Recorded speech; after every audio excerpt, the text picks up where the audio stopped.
오늘 본문의 이 비유, 포도원 품꾼 비유의 이야기를 왜 하셨는가? 이것이 중요한 오늘 본문에서 우리가 알아야 될 이유입니다. 1절에서 그 이유를 밝히고 있습니다.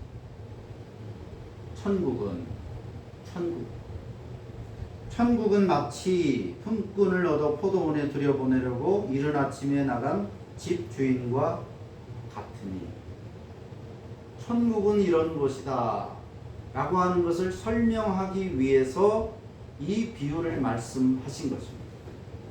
그러면 그것과 연관해서 이 미스토스를 생각해야 되는 것이지, 미스토스라는 이 단어를 따로 떼내서 생각하게 되면 오해할 수밖에 없습니다. 천국을 설명하기 위한 비유의 말씀입니다. 하나님이 주시는 미스토스, 이 품삯은 나중 천국에서 받을 금메달이나 면류관 또는 지위나 살게 될 집의 크기가 아닙니다. 천국에 집이 있는지조차도 알 수가 없고, 천국 그 자체, 주인이 준 이 미스토스, 품삯은 나중에 하나님이 주실 천국 그 자체, 구원을 의미하는 것입니다. 미스토스는 구원이고 천국입니다. 천국, 구원이라는 이 상, 이 품삯은 창세전에 예정하시고 예수 그리스도를 통해서 약속하신 대로 그 일을 하면 주시는 것입니다. 그 일이 뭐냐? 믿음입니다. 믿으면 주신다. 믿으면 구원을 받는다. 믿으면 천국 간다 라고 할 때 그 믿음입니다. 그러면 천국이나 구원이 내 믿음의 대가로 주어지는 것이냐? 그런 의도가 아닙니다. 내가 하나님을 믿고 내가 예수님을 믿었습니다. 그걸 우리는 믿음이라고 말하는데, 그러나 이것은 천국이나 구원의 대가로서의 의미가 아닙니다. 하나님은 그 믿음도 성령의 역사로 믿음이 생겨지는 것이죠. 그럼에도 하나님은 이를 인간의 수고라고 간주해 주신 것입니다. 인간의 일이라고 간주해 주십니다. 즉 그렇다고 해 주시는 것입니다. 그것이 아무런 공로가 되지 않지만 그 사람을 천국 백성으로 삼고 구원해 주시는 것에 있어서 그 사람의 믿음이 아무것도 아니지만, 그러나 하나님은 애초에 약속하신 대로 그것을 너의 수고다, 너의 일이다 라고 해 주시는 것입니다. 이 천국 구원의 상인 미스토스는 이미 주시려고 예정하신 은혜입니다. 그런데 사실 누가 그 은혜를 받을 자격, 조건을 하나님께 내보일 수 있느냐 하는 거예요.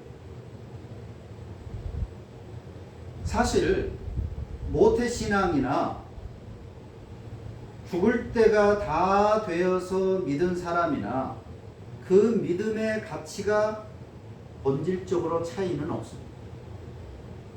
엄마 뱃속에서부터 교회를 다니고 또 태어나서부터 계속해서 믿었으니까 그 사람의 믿음은 몇 점짜리고,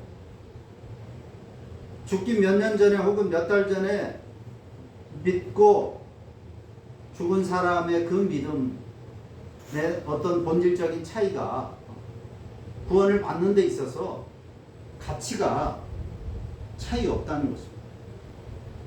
구원 혹은 천국의 조건에 택도 없이 미치지 못하는 것은 동일한 것입니다. 모태신앙의 믿음도 하나님의 구원을 받는 데 있어서 아무런 원인이 되지 못한다는 거죠. 그 사람의 모태신앙의 믿음이나 설사 몇 시간, 며칠 믿고 그 믿음이나 다르지 않습니다. 둘 다 동일한 은혜로 구원받은 것입니다. 먼저 믿은 사람은 구원을 받았을 때 그 은혜가 50이라면 며칠 전에 믿고 죽은 사람이 받은 구원은 그 은혜는 95점이냐? 그렇지 않다. 둘 다 100%의 은혜가 아니면 구원을 받을 수 없는 동일한 은혜로 구원받은 것입니다. 그러니 모태신앙이 노년에 믿은 사람과 동일한 천국 상급이라는 은혜를 받는다고 했어.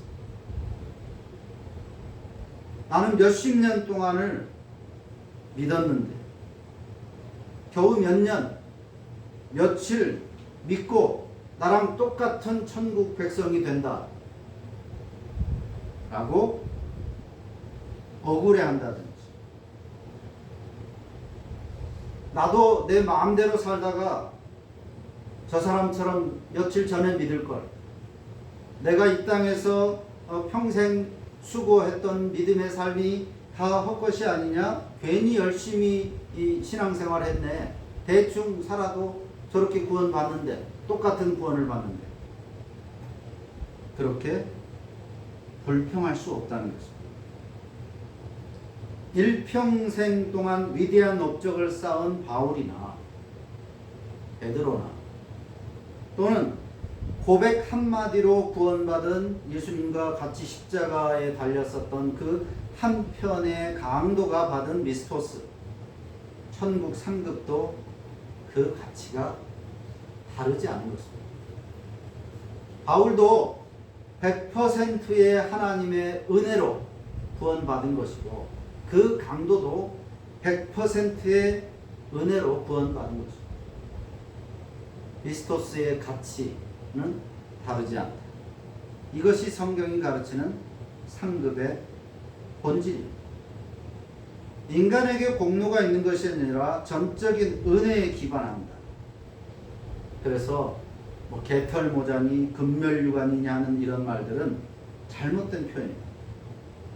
이런 표현들은 하나님의 구원, 하나님이 주시는 그 천국의 상을 세상의 경쟁 구조나 계급사회의 논리로 이해한 그릇된 생각입니다.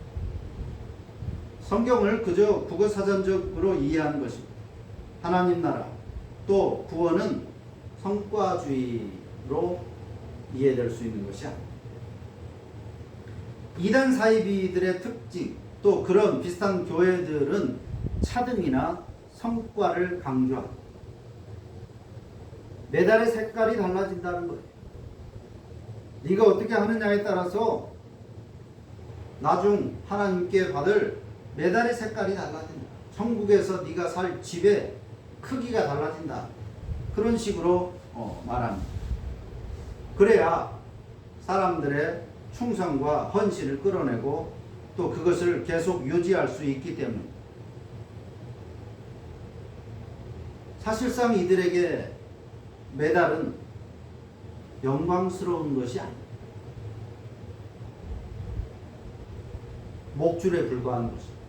그렇게 그 좋은 색깔의 메달을 따기 위해서, 그 메달을 목에 걸기 위해서 그렇게 충성 헌신을 하지만 그것이 그들에게 목줄에 불과하다는 것입니다. 하지만 인간의 속성상 그런 교회들, 그런 신앙들이 효과가 나타나고 또 교회나 공동체를 성장시키거나 결속력을 강화시킬 수 있습니다.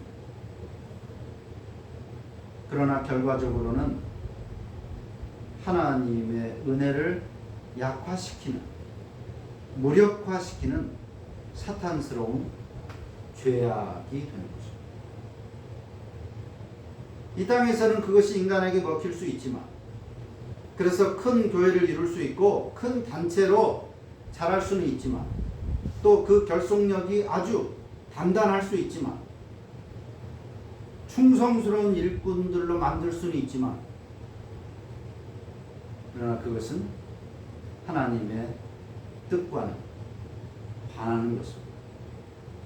그래서 우리 종교개혁가들과 개혁신학에서는 인간의 공로에 의한 구원을 철저히 배격했던 것입니다. 심지어 이 땅에서조차도 신자 간에 계급이 있을 수 없다라고 목숨 걸고 반대한 것입니다. 교황은 높고 추기경은 그 다음이고 평신도는 제일 낮은 그런 것이냐, 목사는 높고 그 다음에 장로고 권사고 집사고 일반 신자냐, 이미 계급화되어 버렸는데 그 역시도 옳지 않다라고 했습니다. 구원에 있어서도 그 반펠라기오스, 즉 은혜로 구원받는 것은 맞다. 근데 거기에 인간의 행위도 적어도 한 스푼 정도는 첨가돼야지 100%의 구원이 완성되는 거다. 이렇게 주장을 하는 것에 대해서 그들은 그 공식을 철저하게 거부한 것입니다. 100%의 은혜, 전적인 은혜인 것이지 인간의 공로는 구원에 있어서 천국 상급에 있어서 먼지만큼도 포함될 수 없다라고 한 것입니다. 종교개혁의 슬로건이 오솔라라고 합니다. 오직 성경, 오직 예수, 오직 은혜, 오직 믿음, 오직 하나님께만 연구하고 공로주의, 이것이 우리가 구원 또 나아가 상급을 논할 때 가장 주의해야 될 지점입니다. 우리 신앙 고백서들에 대해서 그 고백서들에서도 이 부분에 대해서 분명하게 못을 박아서 말하고 있습니다. 웨스트민스터 신앙 고백서에서도 그 믿음의 공로로 칭의되는 것이 아니다라고 명시를 하고 있습니다. 인간의 믿음의 공로로 칭의되는 것이 아니다. 또 벨기에 신앙 고백서에서도 믿음은 다만 우리의 의가 되시는 그리스도를 받아들이는 도구일 뿐이다. 우리의 공로와는 무관하다. 믿음을 공로로 생각하면 안 된다는 것입니다. 내가 믿었으니까 구원에 필요한 것이 아니냐라고 생각하지만 하나님이 그렇게 간주를 해주시는 것 뿐이지 그것이 구원의 공로가 아니다. 하이델베르크 요리문답에서도 구원에 있어서 어떤 인간적 공로도 없다라고 말합니다. 돌트 신조에서도 마찬가지. 인간의 노력이나 공로가 구원에 영향을 미친다는 어떤 개념도 거부합니다. 라고 못을 받고 있습니다. 이처럼 우리 신앙 선조들은 성경을 따라서 구원에 있어서 인간의 공로주의를 전적으로 거부합니다. 우리의 어떤 행위나 선한 노력, 곧 신앙 연륜이나 신앙 행위의 공적도 하나님 앞에서 구원의 상을 요구할 이유나 공로가 될 수 없다. 전적인 하나님의 은혜요 선물이다 그랬습니다. 구원 그리고 천국, 그 구원이나 천국은 어떤 대가가 아니라는 것입니다.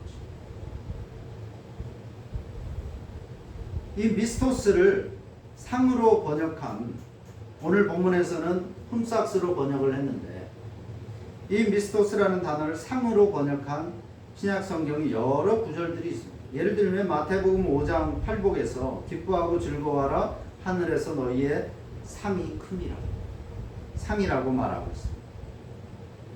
또 마태복음 6장에서도 사람에게 보이려고 의를 행하지 말라 그러면 하나님께 상을 받지 못한다 그랬고, 또 히브리서 11장에서도 하나님은 자기를 찾는 자들에게 상 주시는 이심을 믿어야 한다. 요한계시록 22장에서도 내가 속히 오리니 내가 줄 상이 내게 있다. 상을 준다고 말씀합니다. 미스토스를 준다. 다 미스토스라는 단어인데 상을 준다라고 말씀합니다. 그래서 사람들은 여기서 열심히 일하면 받는 급이 달라지지 않느냐, 그렇게 오해를 한 것이지만 이 미스토스라는 단어를 잘못 이해한 것입니다. 상을 약속하신 이 말씀들은 오늘 본문에서 불평했던 품꾼처럼 세속적인 단어 이해를 가지고 세속적인 보상 논리에 멀어버린 눈으로 생각하기 때문에 오해가 된 것입니다. 상을 준다, 상을 받을 것이다 라고 말씀하는데 이 구절들의 문맥을 통해서 보면 상을 주신다 혹은 상을 받는다는 말의 의미는 나중에 하나님의 심판대 앞에서 헤아림을 받는다, 상을 받는다 혹은 벌을 받는다 라는 그런 의도로 이해해야 되는 말씀입니다. 즉 긍정적인 그런 표현만이 아니라는 거예요. 부정적인 면도 담겨있는 그런 구절들이다 라고 하는 것입니다. 한마디로 말하면 이 말들, 상을 주신다, 상을 받는다 이 말씀들은 앞뒤 문맥을 통해서 보면 행위대로 판단하십니다. 행위대로 갚아주신다 그런 뜻입니다. 그래서 하나님이 정하신 기준에서 모자라면 하나님이 이만큼이 돼야 된다라고 했을 때 거기에 모자라면 벌을 받고 또 거기서 혹시라도 하나님의 기준을 넘어서면 그 넘어선 만큼의 상을 받는다. 이렇게 읽어야 된다는 것입니다. 상을 받을 것이다 라는 말씀은 그 뒷면은 기준에 못 미치면 벌을 받는다 그런 뜻입니다. 요한계시록에서 말씀하는 내가 너에게 줄 상이 있다 이 말은 잘못했으면 내가 너에게 벌을 내리겠다 그 말씀이 포함되어 있다는 거예요. 둘 다 긍정적인 부정적인 그런 의미가 들어있는 말씀입니다. 행위대로 갚을 것 나중에 심판대 앞에서. 자 그런데 그렇게 읽는다면 과연 어떤 사람이 과연 주님의 심판대 앞에서 주님이 정하신 그 기준을 넘어서서 나 이만큼 넘어섰으니까 상을 주십시오. 상을 받아 마땅합니다 라고 말할 수 있는 사람이 과연 있을까? 라고 하는 것입니다. 하나님의 그 기준에 도달하는 사람이 있을까? 또 그 기준을 넘어서서 상을 요구할 수 있는 저 사람보다 나는 더 큰 상을 받아야 합니다. 나는 여기 와야 마땅한 사람이었습니다. 라고 그 심판대 앞에서 말할 수 있는 사람이 과연 있겠는가? 라고 하는 것입니다. 행위대로 갚을 것이다. 행위대로 판단할 거다. 잘하면 상, 못했으면 벌을 내릴 것이다. 라고 하는 그 말씀 앞에서 과연 상을 요구할 사람이 과연 있겠느냐라고 하는 것입니다. 설사 그가 바울이나 베드로일지라도 주를 위해 핍박을 받았고 순교자가 되었을지라도 혹은 일평생을 악하게 살다가 노년에 믿고 심판대 앞에 선 사람일지라도 그래서 다르지 않은 것입니다. 심판대 앞에서는 하나님의 영광이라는 기준에 도달할 사람이 없기 때문입니다. 오히려 심판대 앞에서는 하나님 내 삶을 좀 낱낱이 자세히 봐주십시오.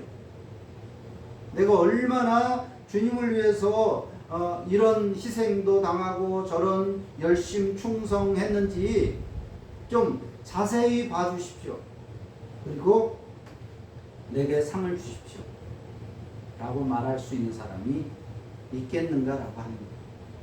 오히려 하나님, 주님, 내 삶을 자세히 속속들이 들여다보지 마시고 그러면 부끄러운 것이 너무 많으니까 그냥 자세히 보지 마시고 띄엄띄엄 좀 봐주십시오. 그저 예수 믿느라고 믿기를 위해서 열심히 노력한 것만 좀 봐주십시오.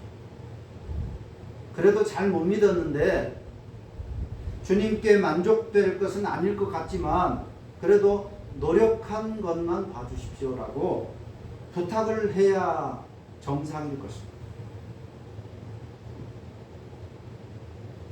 불평한 사람처럼 내가 아침부터 새벽부터 와가지고 떼약볕에서 열심히 일하는 것을 좀 주인님 생각을 해 주십시오. 좀 감안해 주십시오.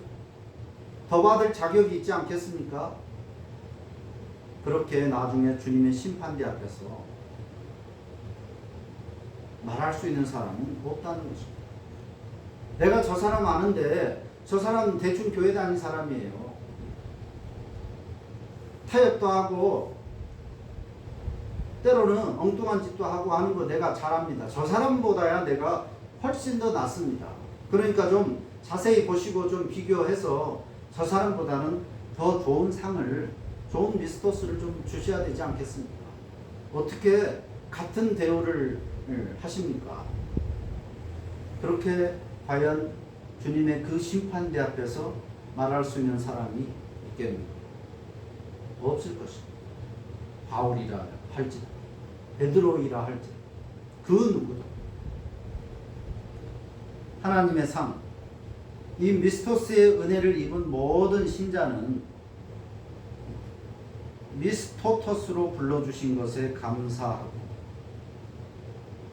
겸손하면서 하나님께 영광을 돌려야 할 것입니다.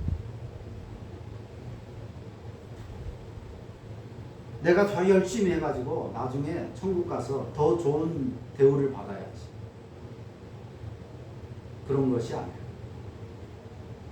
불러주신 것에 대해서 나를 하나님의 백성 삼아주시고 천국 백성 삼아주시고 구원의 백성 삼아주신 불러주신 것에 대해서 미스토토스 하나님의 미스토토스로 삼아주신 것에 대해서 감사하고 겸손할 것밖에 없다는.